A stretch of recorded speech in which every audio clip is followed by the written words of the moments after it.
সকলকে জয়গুরু। আজকে আমরা রেসকোর্স পাড়ায় এসেছি ডিপি কাজ করতে আমাদের স্বপনদার বাড়িতে। ওনাকে নিয়ে বেরিয়েছি, উনি সামনে হাঁটছেন। আজকে খোঁজা চলছে, এখানে তো পাওয়াটা একটু মুশকিল হচ্ছে। একটা দুটো বাড়ির মতন পাওয়া গেছে, সেখানেই যাচ্ছি। চলুন যাওয়া যাক। বৌদি আছে? কাকুলি বৌদি আছে? ঘুমাচ্ছে নাকি?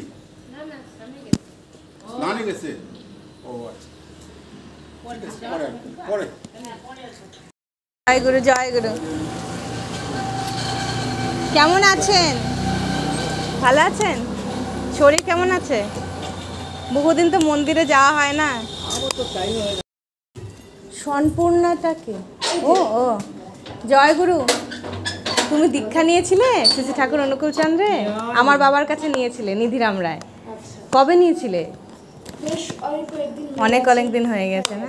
তারপরে তুমি মন্দিরে গেছিলে কখনো? হ্যাঁ ঠিক আছে। বলছি তুমি মন্দিরে গেছিলে কখনো? যাওয়া হয়নি?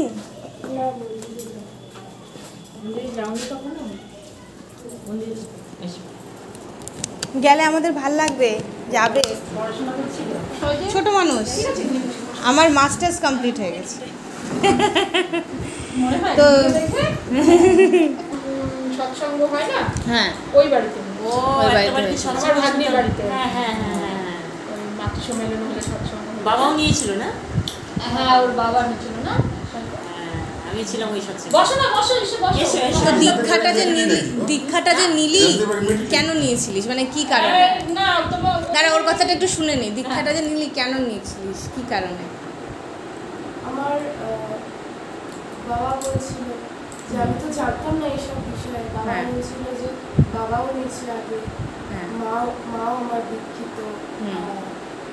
বাবা বলছিল দীক্ষা নেওয়াটা একটা মনের শান্তির একটা ব্যাপার। ওই কারণে নিয়েছিলিস?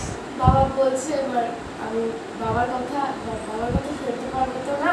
আর বাবার যে ব্যক্তিত্ব আমার ওটা খুব পছন্দের। এবার বাবা বলছে যখন, ওই জন্য ওই জন্য নিয়েছিলিস। বাবাকে ভালো বাবা ইষ্টবিধি করেন?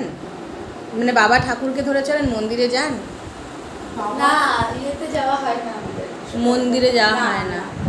তাহলে মানে ব্যাপার সময় পায় না, মানে না।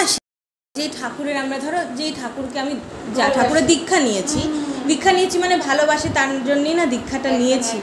এবার যদি আমি তার বাড়িতে না যাই, তার মন্দিরে না যাই, তার আশ্রমে না যাই, তাকে না চিনি, তাকে না দেখি, তাকে না বুঝি, বা দেওঘরেও কখনো না যাই, তাহলে তো আমার তাকে চেনা হচ্ছে না, বোঝা হচ্ছে না।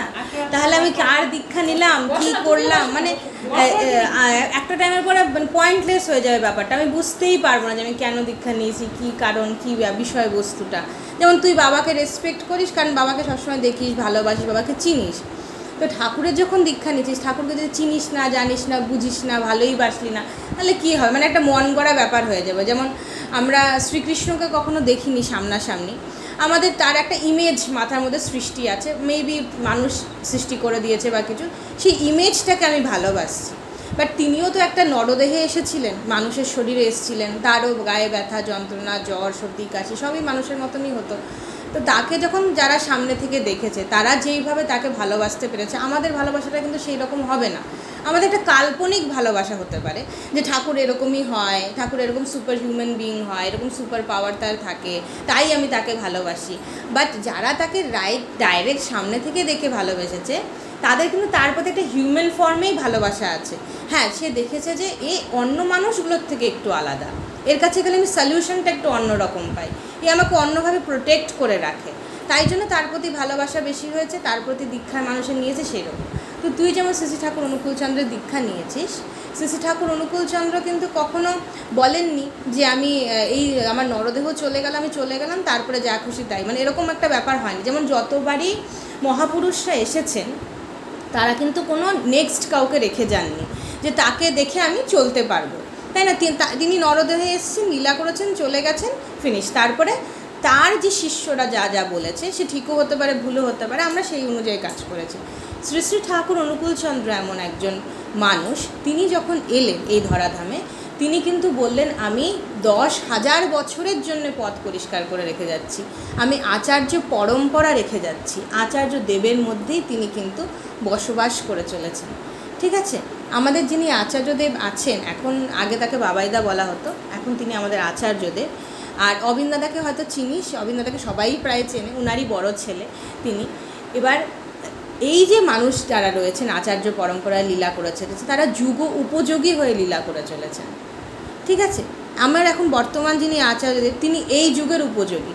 পরবর্তী যুগ যেটা আসছে সেই যুগের উপযোগী হচ্ছে অবিন্দাদা। তার ভাব, সাপ, কথাবার্তা, চলন, চরিত্র সব কিন্তু তিনি ঈশ্বর প্রদত্ত মানুষ হলেও এই যুগের উপযোগী হয়ে চলছেন। আজকে যদি তিনি গেরুয়া পরে বেশ বড় বড় ভালো কিছু বলতো, তাহলে কটা মানুষ তার দিকে আকৃষ্ট হতো জানা নেই। হয়তো কিছু যারা স্পিরিচুয়ালি আপগ্রেডেড মানুষ আকৃষ্ট হতো, কিন্তু যারা ক্লাবে যায়, বারে যায়, ডান্স করে, তারা কি আকৃষ্ট হতো না। কিন্তু তিনি এমন একটা অরা মেনটেন করেছেন যে কেউ either you are spiritual or not, তুমি আকৃষ্ট হবে। অবিন্দাদার নাম বলে দীক্ষিতও মানুষ চেনে, অদীক্ষিত মানুষও চেনে, সবাই চেনে। তো তাই যুগ উপযোগী হয়ে আচার্য পরম্পরায় শ্রী শ্রী ঠাকুর অনুকূলচন্দ্র লীলা করে চলেছেন। তুই যার দীক্ষা নিয়েছিস, তুই হচ্ছে লেটেস্ট অবতারের দীক্ষা নিয়েছিস। শ্রীকৃষ্ণ, তারপর আমাদের জিসাস ক্রাইস্ট, মোহাম্মদ যেই ছিলেন না কেন, তাদেরই যে লেটেস্ট, তিনি কিন্তু গীতাতেও বলেছেন লেটেস্টকে ধরার কথা। তুই তার দীক্ষা অলরেডি নিয়েছিস।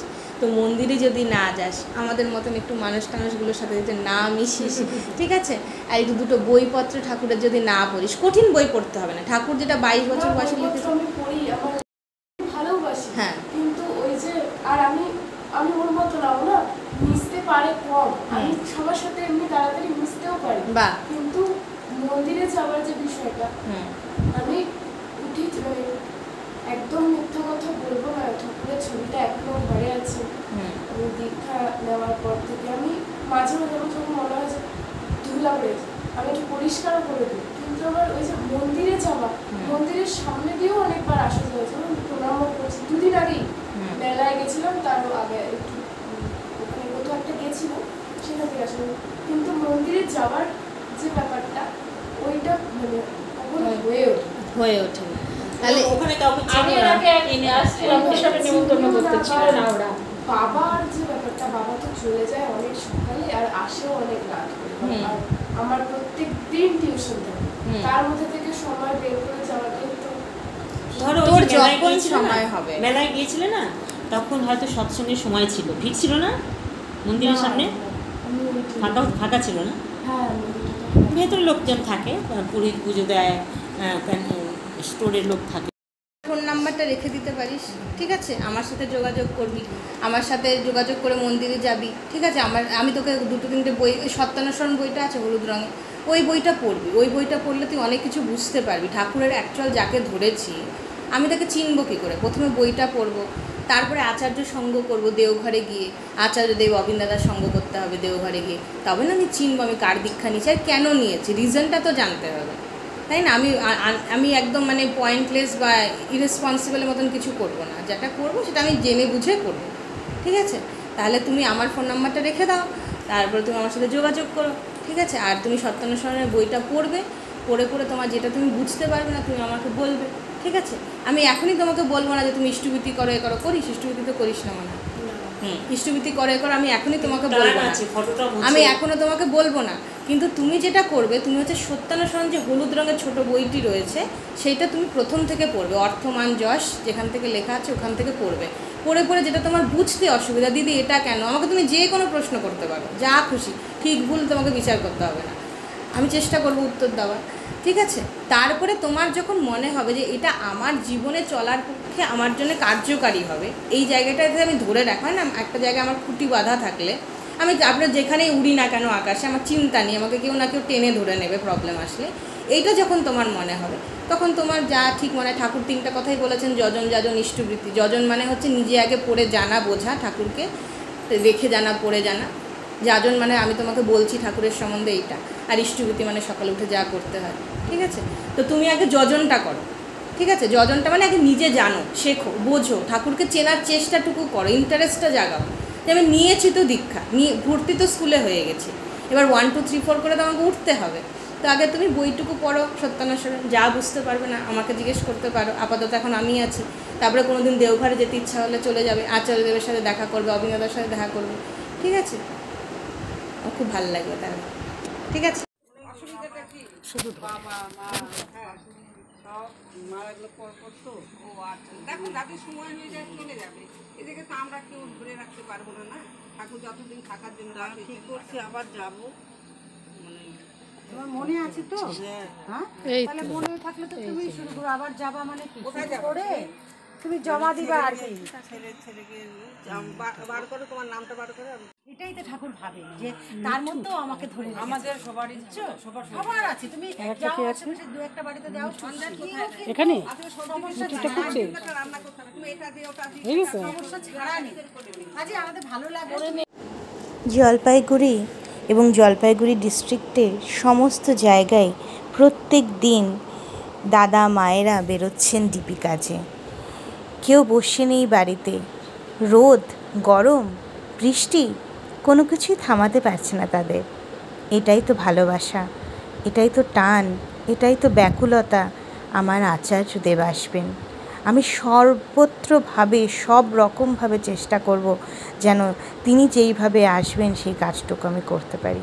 এটাই ভালোবাসা, এটাই প্রেম, আর এটাই আমরা চেষ্টা করে চলেছি। আশা রাখছি আমরা সবাই পেরে উঠব। আপনারা এইভাবেই কাজ করে যান এবং ভালোবাসা দিয়ে করে যান, তারপর ছেড়ে দিন তার উপরে। স্বয়ং ঈশ্বর আছে মাথার উপরে, ভয় কি আমাদের। সকলকে জয়গুরু। সবাই ডিপি কাজ করুন। খুব ভালো থাকুন।